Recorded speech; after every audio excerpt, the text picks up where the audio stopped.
자, 디모데전서 6장 11절에서 바울이 이렇게 말하고 있는데요. 하나님의 사람아, 그러니까 바울은 자신의 수제자이자 영적 아들인 디모데를 향해서 하나님의 사람이다. 그러면서 12절에 이렇게 권면하고 있습니다. 믿음의 선한 싸움을 싸우십시오. 하나님의 사람은 믿음의 선한 싸움을 싸워야 합니다. 다시 말하면 누가 하나님의 사람이냐? 믿음으로 그 삶을 걸어가는 사람이 하나님의 사람입니다. 자, 하나님이 싸워야 할 믿음의 선한 싸움은 우리가 수요일 날 좀 살펴봤는데요. 야훼의 전쟁으로 이해할 수 있습니다. 이 야훼의 전쟁은 하나님이 자신의 목적을 성취하기 위해서 하나님께서 직접 싸우시는 전쟁입니다. 이스라엘이, 즉 하나님의 백성이 싸운 전쟁은 모두 다 근본적으로 하나님이 직접 싸우시는 야훼의 전쟁인데요. 이 야훼의 전쟁의 성격을 잘 보여주는 것이 기드온과 300용사입니다. 사사시대에 미디안 연합군이 13만 5천 명을 이끌고 이스라엘을 쳐들어왔고, 이에 맞서서 이스라엘은 3만 2천 명의 군대가 모았습니다. 인간적인 눈으로 볼 때는 전력이 5분의 1밖에 안 되는 아주 수적인 열세인데, 하나님께서 이스라엘에게 모인 그 3만 2천 명을 보고 너무 많다,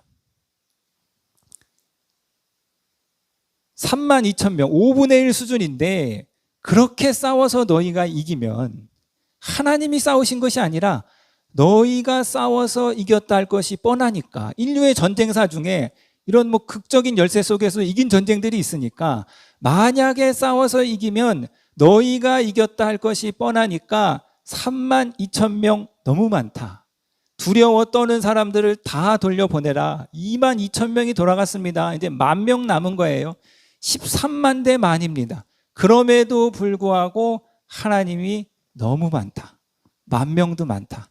그래서 다 돌려보내고 300명이 남았습니다. 그래서 이 300명이 13만 5천 명과 싸우는데요, 결국은요 300명이 싸우는 것이 아니라 하나님이 싸우시겠다는 거죠. 이처럼 야훼의 전쟁은 하나님이 직접 이끄시고 직접 싸우시는 전쟁이고, 하나님의 백성은 이 하나님의 싸움에 믿음으로 참전하는 것입니다. 그렇기 때문에 야훼의 전쟁에서 중요한 것은 적군이 얼마나 강하느냐, 적군이 얼마나 많느냐가 중요한 것이지 않죠. 왜냐하면 적군이 아무리 강하다 할지라도 하나님보다는 강할 수 없기 때문입니다. 그러므로 이 야훼 전쟁에서 중요한 것은 내가 얼마의 군사력을 가지고 있느냐, 나의 수가 얼마냐, 나의 힘이 얼마냐가 중요한 것이 아닙니다. 왜냐하면 하나님이 싸우시는 전쟁이기 때문입니다. 야훼의 전쟁에서의 승패의 관건은 믿음입니다.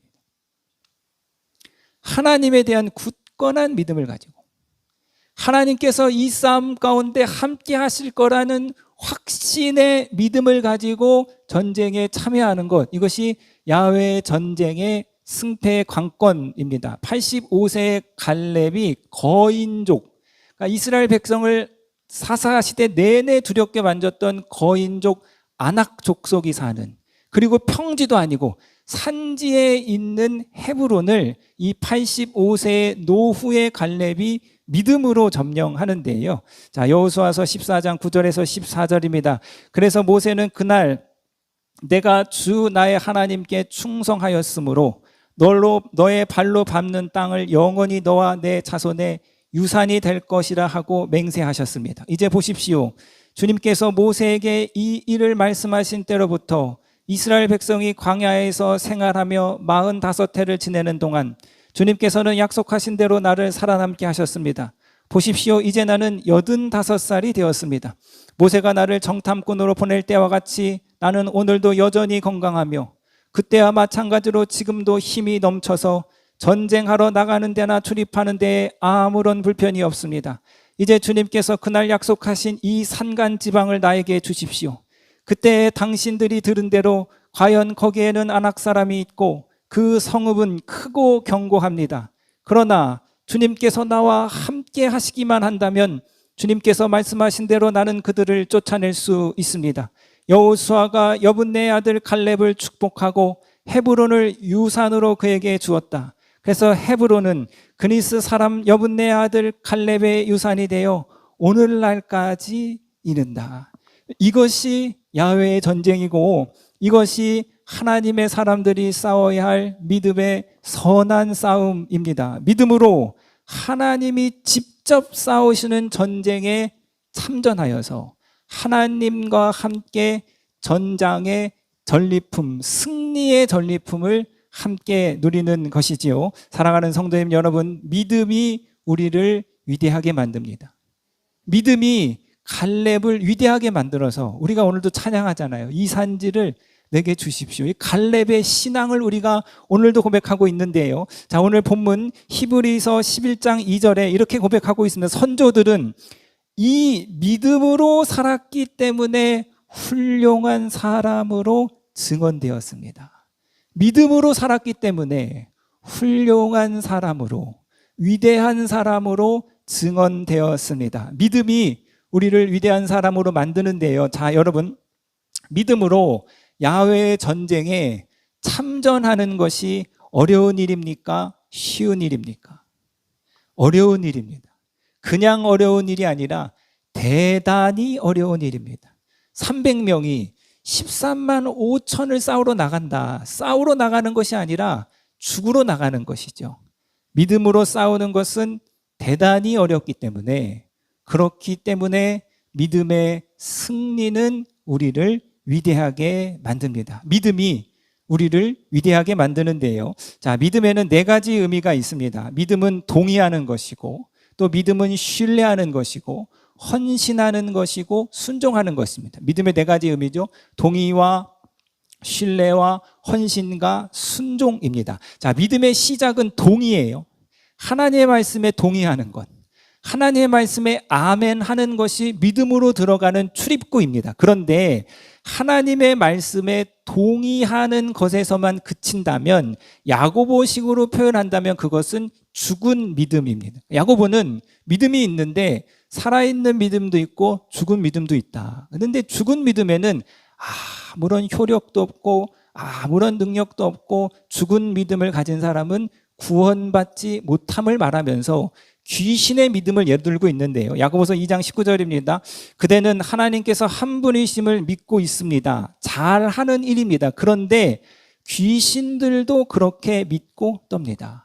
귀신도 믿음이 있다는 거예요. 귀신도 구원받냐? 이것이 아니라 하나님이 계시다는 존재에 동의하는 것, 하나님의 말씀에 동의하는 것, 그것은 온전한 믿음이 아니라 귀신들도 가지고 있는 믿음이라는 것이죠. 그러므로 내가 지적으로 동의한 말씀을 신뢰하고, 내가 아멘한 말씀에 헌신하고, 내가 고백한 말씀에 순종하는 것이 살아있는 믿음이고, 지적인 동의에만 그치는 것, 은혜 받고 아멘으로 화답하고 감동받고 여기서만 끝이는 믿음은 반쪽짜리 믿음이고 야고보가 말하는 죽은 믿음입니다. 그래서 오늘은 신뢰하는 믿음을 살펴보도록 하겠는데요. 오늘 본문인 히브리서 11장 1절이 이 신뢰의 믿음을 우리 가운데 잘 보여주고 있습니다. 히브리서 11장 1절에 믿음은 바라는 것들의 확신이요 보이지 않는 것들의 증거입니다. 바라는 것, 아직 이루어지지 않은 것을 확신하는 것. 믿음은 아직 보이지 않는 것들의 증거, 이것이 신뢰의 믿음입니다. 여러분, 그러니까 이미 이루어진 것은, 이미 우리 눈앞에 보이는 것은 그것을 우리가 뭐 신뢰할 필요도 없고 믿을 필요도 없습니다. 그냥 사실이고 현실이니까. 그러나 아직 성취되지 않은 일, 아직 현실화되지 않은 일에게는 신뢰가 요구됩니다. 자, 하나님의 약속의 말씀, 언약의 말씀을 믿었는데, 언약의 말씀을 내가 받았는데 그 말씀이 아직 성취되지 않았습니다. 그럼에도 불구하고 보이지 않는, 성취되지 않는 약속의 말씀을 믿고 신실하게 살아가는 것이 바로 신뢰의 믿음인데요. 자, 히브리서 11장 7절에, 자, 히브리서 11장 1절에서 이 신뢰의 믿음을 이야기하고 11장 7절에서 노아를 예로 드는데요. 믿음으로 노아는 하나님께서 아직 보이지 않은 일들에 대하여 경고하셨을 때에 하나님을 경외하고 방주를 마련하여 자기 가족을 구원하였습니다. 이 믿음을 통하여 그는 세상을 단죄하고 믿음을 따라 얻는 의를 물려받는 상속자가 되었습니다. 그러니까 노아가 풍랑이 오고 폭우가 쏟아질 때에 방주를 만든 것이 아니라 해가 쨍쨍할 때, 구름 한 점 없는 맑은 날에 방주를 만들었습니다.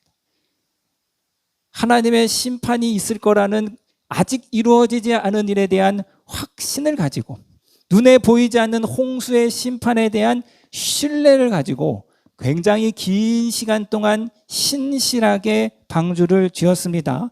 약속과 성취, 그 사이를 신실히 걸어가는 것이 신뢰의 믿음인데요. 저와 여러분들이 믿음의 선한 싸움에서 승리하기 위해서는 반드시 이 신뢰의 믿음이 필요한데, 두 가지 이유로 살펴보도록 하겠습니다. 첫 번째, 하나님의 약속에는 놀라운 특징이 하나 있는데, 여러분 놀라지 마십시오. 하나님의 약속에는 성취의 기한이 없습니다. 그러니까 우리한테 약속을 주셔요. 그런데 내가 이 약속을 언제 성취하겠다는 말씀해 주시지 않습니다. 자, 하나님이 바울을 이방인의 사도로 부르세요. 다메섹 도상에서 주님이 직접 바울을 찾아가서 아주 극적으로 바울에게 내가 너를 이방인의 사도로 부르겠다 말씀하시는데, 자, 사도행전 26장 15절에서 17절입니다. 그래서 내가 주님 누구십니까 하고 물었더니 주님께서는 나는 내가 핍박하는 예수다. 자, 일어나서 발을 딛고 서라.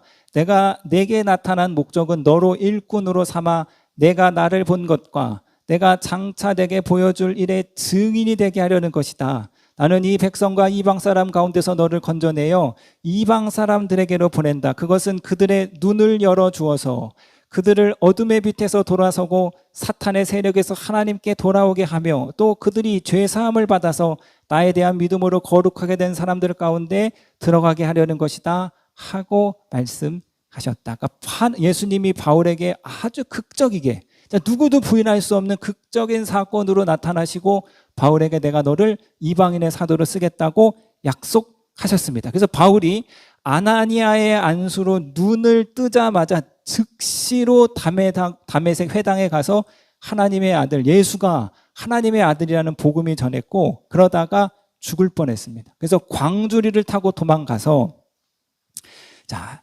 도망갔는데 이제 이때부터 이제 우리에겐 잘 알려지지 않은 바울의 시간들이 있는데요. 바울의 무명의 긴 시간이 존재합니다. 그래서 다메섹에서 아라비아 광야로 도망가서 3년을 머뭅니다. 그리고 다시 예루살렘으로 와가지고 사도들을 만나고, 그리고 예루살렘에 가서 회당에 가서 복음을 전하니까 유대인들이 또 특달같이 일어나서 바울을 잡으려고 하는 거예요. 그러니까 사도들이 보니까 바울 때문에, 바울의 회심이 극적이긴 한데 저 바울 때문에 예루살렘 교회가 너무 혼란스럽다, 너무 시끄럽다. 그래서 바울을, 이 사도들이 사도행전을 보면 바울의 고향 다소로 돌려보냅니다. 그래서 바울이요, 이 다소에서 10년 동안 두문불출하는 거예요. 그러니까 바나바가 안디옥 교회로 파송을 받으면서 다소로 가서 바울을 등용하기 전까지 무려 10년의 기간 동안 바울이 다소에 머물게 되는데요. 이 바울은 아시다시피 여러분 열심히 있는 사람이었습니다. 본인 스스로 말하기를 내가 율법에 대한 열심이 있는 사람이다. 그러니까 바울이 다소 출신인데 바리새인으로서, 랍비로서 큰 꿈을 가지고 가말리엘 학파에서 교육을 받기 위해서 예루살렘으로 유학을 왔잖아요. 유학을 와서 이제 자신의 꿈을 펼치려고 하는데, 그런데 아무것도 하지 못하고 아무것도 이루지 못하고 고향 다소로 돌아와서 10년의 시간을 보내게 됩니다. 10년의 세월을 흘려보내게 되는 거예요. 그 10년의 세월 동안 바울이 뭘 했냐? 그건 뭐 성경에 말해주지 않으니까 알 수 없습니다. 부활의 예수를 직접 체험하는 영적인 체험을 하고, 이방으로 쓰임 받겠다는 주님으로부터 직접 약속의 말씀을 들었음에도 불구하고 아라비아 광야에서 3년, 다소에서 10년, 도합 13년 동안 바울에게 아무런 일도 일어나지 않고 개미새끼 한 마리 찾아오지 않습니다. 그 13년이라는 긴 무명의 시간 동안, 야, 내가 다메섹 도상에서 헛거를 봤나? 잘못됐나? 끊임없이 이 바울 안에 의심이 들었을 수 있는 것이죠. 자, 사울이 어린 다윗의 머리 위에 기름을 붓습니다. 너는 이제 이스라엘의 왕이 될 거야. 그리고 10수년을 사울의 칼날에 쫓기는 거예요. 그 알량한 목숨 하나 부지하겠다고 블레셋 그 원수의 왕 앞에서 침을 질질 흘리면서 미친 척을 할 정도로 그렇게 처절하게 살아갔단 말이에요. 사울에게 쫓기는 그 10수년의 긴 시간 동안 다윗의 마음 가운데 하나님이 그때 선지자를 통해서 내게 기름 부은 그 사건은 도대체 뭔가? 그 일이 언제 이루어지는가? 끊임없는 의심과 회심이 들었던 것이죠. 하나님이 아브라함에게 땅과 씨를 약속합니다. 아브라함이 이 약속을 철석같이 믿고 본토 친척 아비의 집을 떠나서 하나님이 가라 하신 언약의 땅으로 가요. 그런데 여러분 10년이 지나도 20년이 지나도 씨 하나 생기지 않고 땅 한 평 주어지지 않습니다. 야, 내가 하나님한테 깜빡 속은 거 아닌가? 그래서 아브라함 안에 의심이 들 때마다 불평하면 하나님이 또 나타나서 약속을 확인시켜줘요. 야, 너 밖에 나가봐. 하늘에 많은 별이 있지? 저 별과 같이 내가 네 후손을 창대케 할 거야. 네 발로 밟아봐. 저기서부터 다 밟아봐. 네가 발로 밟는 땅 내가 다 너한테 줄 거야. 하고 하나님이 친히 아브라함과 2번 이상의 언약을 맺습니다. 그런데 그럼에도 불구하고 하나님이 언제 주실지는 그 날짜는 확정해 주시지 않습니다.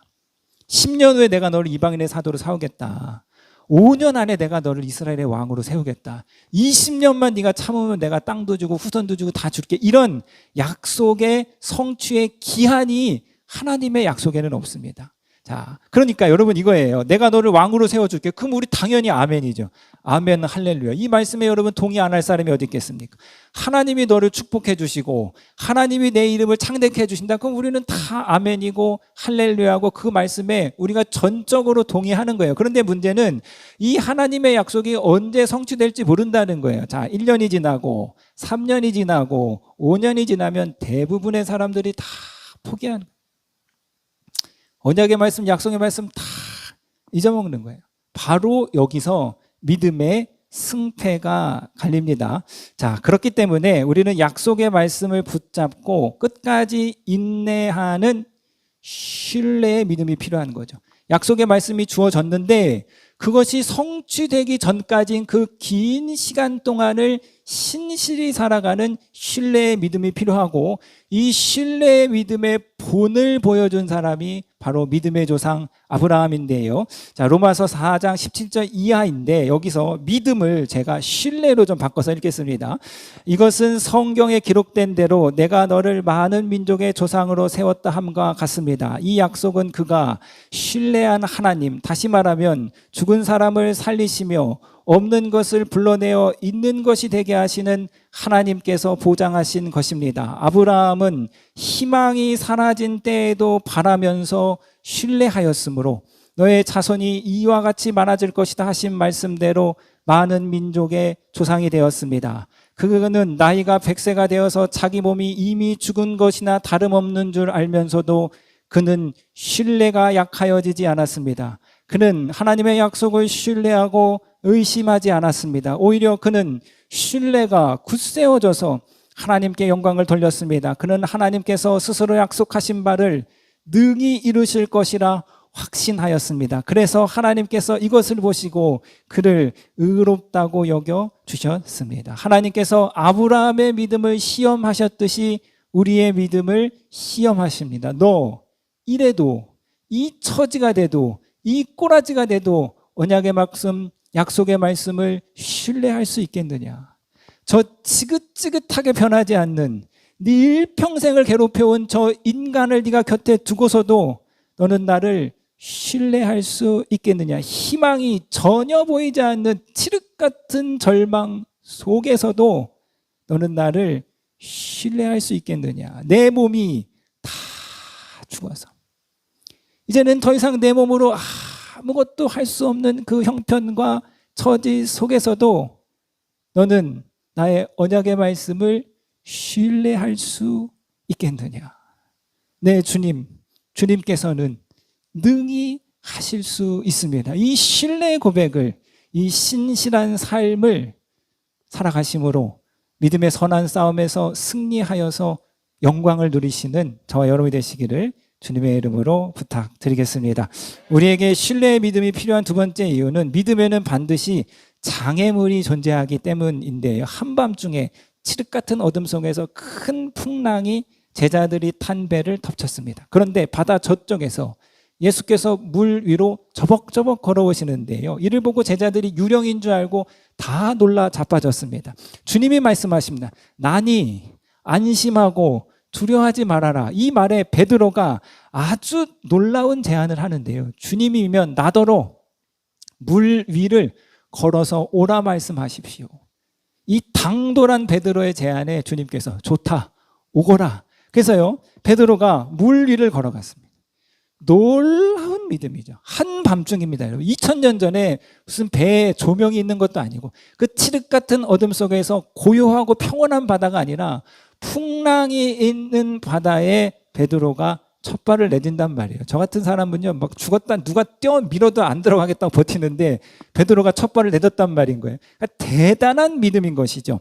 자, 그런데 이 대단한 믿음의 결단, 이 위대한 믿음의 결단이 썩 아름답게 끝나지 않습니다. 자, 마태복음 14장 29절에서 31절인데 예수께서 오너라 하고 말씀하셨다. 베드로는 배에서 내려 물 위로 가서 예수께로 갔다. 그러나 베드로는 거센 바람이 불어오는 것을 보고 무서움에 사로잡혀서 물에 빠져 들어가게 되었다. 그때 그는 주님 살려주십시오 하고 외쳤다. 예수께서 곧 손을 내밀어서 그를 붙잡고 말씀하셨다. 믿음이 적은 사람아, 왜 의심하였느냐. 그러니까 사랑하는 성도님 여러분, 우리가 아무리 위대한 믿음의 결단을 내렸다고 할지라도 그 믿음이 믿음의 장애물을 만났을 때, 두려움을 만났을 때 유지되지 아니하면, 지속되지 아니하면 그 믿음이 말짱 도루묵인 거죠. 그러니까 얼마나 큰 믿음의 결단을 내렸는가 보다 더 중요한 것은 우리가 얼마나 그 믿음을 끈기 있게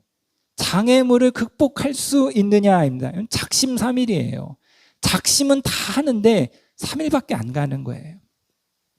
믿음의 결단은 다 내린다니까요. 근데 문제는 그게 3일밖에 못 가는 것이죠. 자, 씨 뿌리는 비유에서 열매 맺는 좋은 땅과 그렇지 못한 땅의 근본적인 차이는 바로 믿음의 장애물을 만났을 때 버티고 가느냐, 그렇지 않느냐의 차이가 있습니다. 자, 누가복음 8장 12절 이하인데요.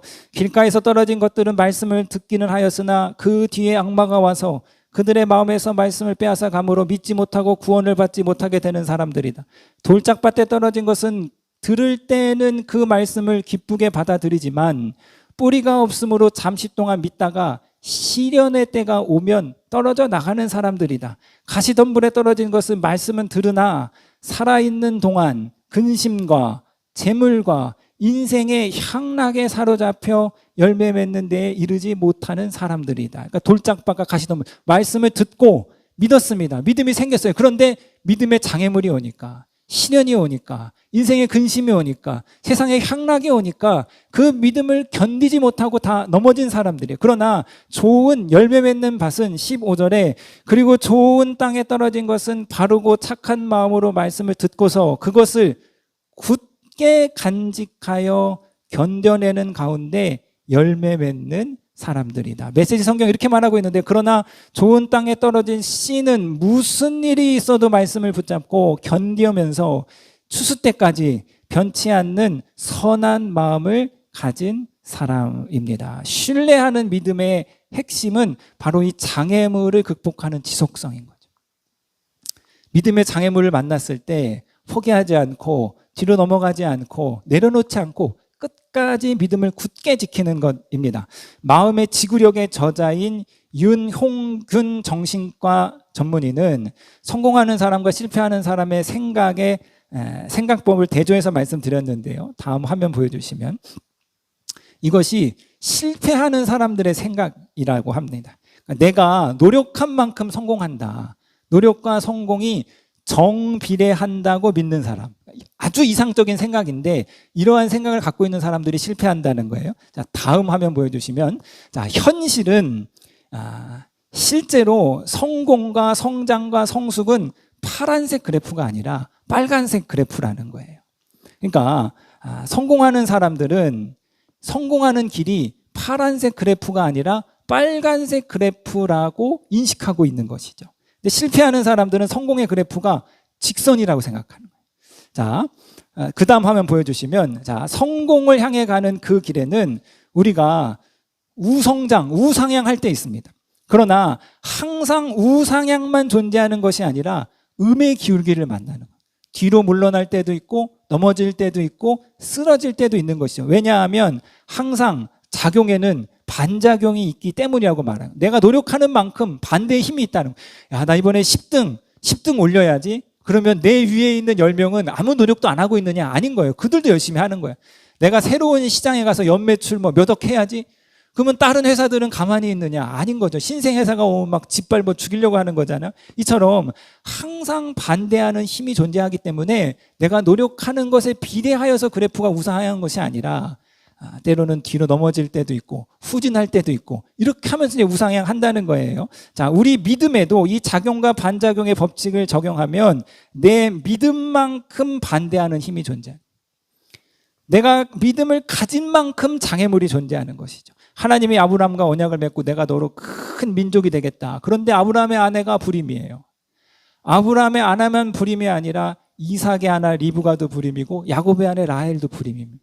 이것이 창세기가 우리 가운데 명시적으로 보여주고 있는 믿음의 장애물입니다.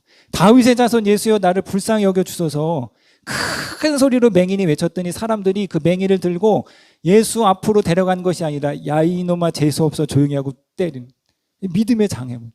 그 믿음의 장애물을 극복하고 나아가는 것이죠. 그렇기 때문에 우리가 믿음을 가지고 세상에 나아가면 믿음의 크기만큼 여러분 반대하는 힘을 만납니다. 여러분 믿음으로 결단해 보세요. 옆에 있는 가장 가까운 배우자부터 흥치뿡 네가 뭐 하겠냐?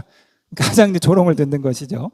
자, 그러나 성공하는 사람들은 반대의 힘, 음의 기울기, 인생의 고비를 만났을 때 당황하지 않는다. 절망하지 않는다. 포기하지 않는다. 그러나 실패하는 사람들은 성공의 그래프가 직선이라고 믿기 때문에 음의 기울기를 만나면 어머 나 망했네, 나 끝났네 라고 포기해버린다는 거예요.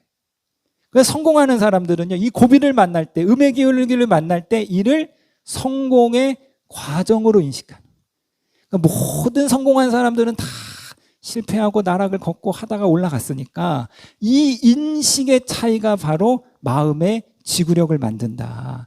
자, 믿음의 선한 싸움에서 승리하는 사람은 인생의 음의 기울기를 만났을 때 과연 믿음이라는 것이 존재할까라는 회의가 들 때 나름 믿음대로 살았는데 아무런 열매가 맺혀지지 않을 때 이를 당연한 믿음의 과정으로 여기고 이를 반드시 극복해야 할 믿음의 장애물로 여기고 그때를 버티고 그때를 신실히 살아가고 그때에도 믿음을 붙잡고 그때에도 말씀을 굳게 간직하여서 견뎌서 열매를 맺는 사람들입니다. 아멘. 어떤 사람의 인생을 보니까요 참 안 됐습니다. 정말 안 됐어요. 어떻게 사나 불쌍해요. 그냥 삶의 이야기를 들으면 눈물이 줄줄 나요. 근데 어떤 사람의 인생을 보니까 위대하다. 감동이 돼요. 정말 야, 어떻게 저기서 살지? 어떻게 저런 데서 살지? 근데 그 힘들고 어려운 환경을 뚫고 일어나는 거죠. 모든 사람이 다 혀를 찔찔 차면서 불쌍히 여겨줄 그 인생에 있는데 그 환경을 뚫고 일어나서 살아가는 모습을 보니까 그냥 국률의 마음을 넘어져서 감동의 마음이 드는 거죠. 아, 저 사람 위대하다. 저 사람 대단하다. 사랑하는 성도님 여러분, 무엇이 우리를 위대하게 만듭니까? 바로 믿음인 것입니다. 무엇이 환경을 극복하는 위대한 삶으로 우리를 이끄는가? 믿음. 이 믿음을 붙잡으시고 위대한 삶 살아가시는 저 여러분이 되시기를 주님의 이름으로 부탁드리겠습니다.